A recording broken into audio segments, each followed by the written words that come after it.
This is Paul Cannon with Meet Houston Missions. I'm here to talk to guest Kathy Alt, the Executive Director of the Ballard House, which is a wonderful missions organization helping people who are here in Houston in need of medical care and their families. They're located in the Katy area off of Cinco Park Road.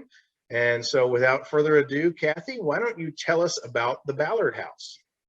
Thank you, Paul. I appreciate the time to be able to tell our story. The Ballard House is a home away from home for patients and their families who have traveled into the Houston area to receive treatment.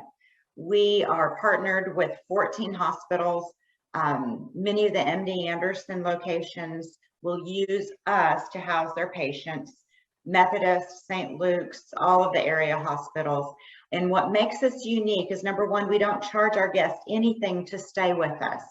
We can house 40 families at a time. Last year, we housed over 2,000 people completely free. We don't have a litmus test, a financial litmus test. We just ask them to fill out an application, confirm with their social worker, their medical team that they do need housing, and then we provide that based on our availability. And we often have a wait list, which is bittersweet. I'm so glad we're here to help so many families. Many of the families come from Texas. We have many from across the nation. We even have folks from around the globe that come into Texas, into Katy, Texas, to stay with us. So we're able to, it's like a mission field right here in Katy. And these people, you know, there's no discussion about politics or race or any of that. Disease is the great equalizer, and it's a very sweet thing to see people from around the globe to come and support one another, and they become their own support system here in the area. We are grateful for all of our volunteers and our many community groups that bring meals in, host events here for our guests, and come and serve by helping us keep the house clean and tidy. And really our main mission is to visit with the guests, support them, and be their surrogate friends and family while they're away from their own homes. So. Wow, it sounds like a pretty amazing organization. You guys are able to house 40 different families there. And what kind of a facility is that you're housing them in? So if you're familiar with the Texas Hill Country, we have that type of a theme. We were based off the Hyatt Hill Country in San Antonio. Oh, nice. So we have many community areas, many common areas, living room, main living room area, outdoor areas that are a beautiful garden. We've got 2 large kitchens, and then they each have their own suite with 2 queen beds and their own bathroom facility, a desk, and small refrigerator and microwave. But as I mentioned, they'll come and they'll gather together for meals. Wonderful. So it sounds like you're providing people kind of with almost like a more of a vacation feel than kind of the sad feel of having to be somewhere specifically for medical care. Absolutely. You know, Texas is the friendly state. And so we just exude Texas hospitality. And when they come in, they see an authentic saddle and deer antler chandeliers. And it really does feel like it's a resort. Awesome. Well, how did the Ballard House come around? You know, it was homegrown by a group of realtors, local realtors that just had a common experience where their family member was hospitalized. And through that experience, they came across many other families that lived out of the area. Some of them were living in their cars, and some of them decided to decline treatment because they thought it would put their family in financial peril. They just couldn't afford to stay at a hotel for 6-8 weeks or sometimes years. I know I've heard from talking with people that the financial burden can be great, because not only does the family have to be housed when they come here, if they're going to be with their loved one, you have to deal with traveling back and forth. If you're dealing with someone who's getting treatment who's not actually staying in the hospital, then they have to have a place to stay. They have to travel back and forth. Parking is just a nightmare in the medical center.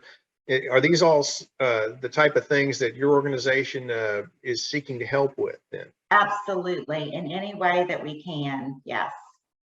Well, that's awesome. I heard you say you have a lot of volunteers that get involved and you have people that provide food and stuff like that. Can you tell us a little bit about some of the opportunities you guys have for people to come and volunteer and be a part from both the perspective of people who want long-term volunteering as well as maybe even school groups or young groups that want to come get involved for the day or something like that? Certainly, yes. We have volunteer shifts throughout the day, and you might do things as glamorous as folding sheets and cleaning the kitchen. Imagine your own personal home, all the things that have to be done around your home on a much, much larger scale. Times But 40. the most important thing is to visit with our guests and to Right. support them and make sure their needs are met. And we have a little phrase the staff and volunteers say, every day's a new day at the Ballard House. You just never know what you're going to come across. But it is sweet, and we are blessed to be able to walk this journey with these families. And honestly, if you come and volunteer here, you will be filled up so much more than what you pour out. So that's one aspect. But attending some of our fundraisers, coming with your group, a family or your Bible study group or a school to serve could look like just coming in and serving a meal, having a cookout for our guests. When they've been in treatment or in appointments all day at the medical center and they come here, they're exhausted, and to have a hot meal here for them is a real blessing. Wow. You mentioned that y'all have some fundraisers and things like that going on as well, which I'm sure are critical to the success of the Ballard House. Can you tell us a little bit about what types of fundraisers and events you guys have? Absolutely. So the fundraising stream is about a third of our operating budget.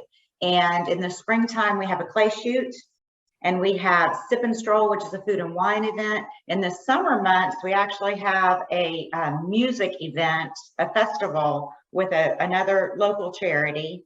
And then in the fall, we have Top Golf events. All of those are really fun events.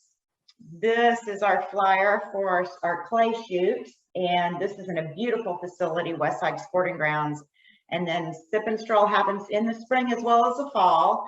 And in the spring, you get to experience over 30 local restaurants and then vote for your favorite. We have the culinary award, and that's a lot of fun. Right. Where does that one typically take place? It's at the Arc by Norris. If you're familiar with City Center, they have a facility there, and they just purchased the Arc out here in Katy. And so the Norris folks are fantastic at helping us with this event. That's awesome. That's great. Yeah. Anything else in particular you'd like to share? Two things. Number one, we were talking about the community groups that come in. It's Right. almost become a secondary mission for us to have the youth come here and serve. And I am just so proud that we have that. It just kind of bubbled up. What a great opportunity to raise up the next generation of servant leaders here. And I would say our fundraisers are fantastic. So come and enjoy those. We definitely need sponsors for those events. You can consider some of these as a team building event for your business or your organization. Lots of really, really good opportunities here. If somebody wants to find out more information about these events and becoming a sponsor of these events, where do they go to do that? Our website, theballardhouse.org, has our events listed there, and you can read about sponsorship opportunities. If you want to get a team at the clay shoot or Top Golf or get a group, you can get a table for Sip and Stroll, or our sponsored events at our summer festival. Have your own tent with your own fans, and we have community groups that come and will take care of your food and beverage needs for you. You just make yourself comfortable and enjoy the music. Wonderful. Is there a particular person or phone number that people should call for finding out any more information on that? They can contact Kathy Alt, me, here at the house, 281-717-4670. And if somebody is interested in coming to be a guest at the Ballard House while they are getting medical care, who do they reach out to, or how do they contact you? So through the website, they'll go to our website, theballardhouse.org, click on the tab that says Stay With Us, Okay. And the application is there. Just the sooner they can get that application, the better their chance of getting into to the house. And how long is the waiting list? Right now, we have 11 families on the wait list as of this morning. Gotcha. But Okay. it depends on the duration of the stay and Right. when it's needed. You know, as I mentioned, if you're trying to get in this week, chances are not good. If you're trying to get in April, we can probably work that out. Okay. Well, I was going to ask you, approximately how many families do you guys serve in, say, a month or a year or whatever you're comfortable with letting us know? Last year, we served over 2,000 people. Wow. Over the life of the charity, we've offered over 69,000 nights of completely free lodging. So when you take 69,000 and you multiply that times the cost of a hotel room in the medical center, we're talking millions and millions of dollars that we've helped to save families. And that's our goal, to take at least that burden off of them. It's a difficult season going through a life-threatening illness. More importantly, that's 2,000 families a year that you're enabling to get medical care that might otherwise not get it. Right. That's huge. Absolutely. Well, that's awesome. I think this is an amazing organization. I'm glad that God led people to get together and build the Ballard House. I think that it really is a neat group that you've got running there. And I thank you for taking the time to tell us about it and let us get to know you. Thank you for the opportunity, Paul. Appreciate it. Absolutely.